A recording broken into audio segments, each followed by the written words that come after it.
As we all know, I love opera. This is a big part of my life.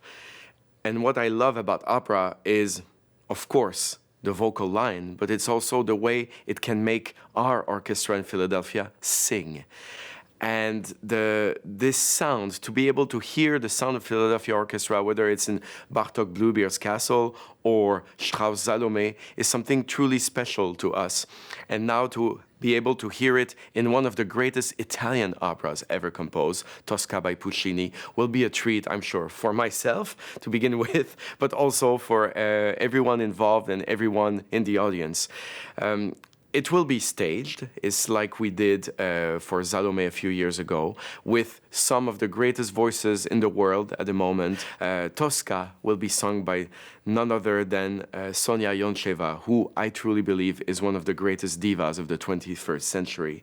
Yusuf Evansov will be Cavaradossi, and Scarpia is Ambrogio Maestri. So a great, great trio of international singers coming to us, and dialoguing with the special sound of the Philadelphia Orchestra. Tosca is a grand opera, really. Even by Puccini's standards, it's maybe where he reaches, like Turandot, he reaches the biggest crowd scenes or the most immense landscape, because he had Rome as a background in his mind composing this.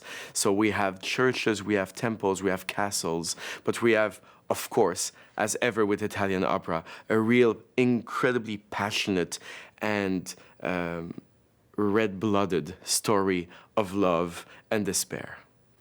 My personal favorite moments in Tosca, well, there's so many. All the well-known arias, of course, the wonderful Tosca aria Vici d'arte, or the E lucevan le stelle that Cavaradossi is singing. I think these count really amongst the greatest highlights of the history of operatic music. But there is also a very special moment that also has Scarpia, so the baritone, singing with the chorus. And this is the end of the first act, which is the Te Deum. So there is this growing processional with the hymn of Te Deum being heard, but it's also paired with the growing erotic desire that Scarpia has for Tosca, along with a certain kind of menacing power. This combination is only possible through opera. You can't have this in a movie, you can't have this in theater. It's where opera gets, with all the emotions of the music combined with what we see on stage and we understand with the words, can be more powerful than anything else.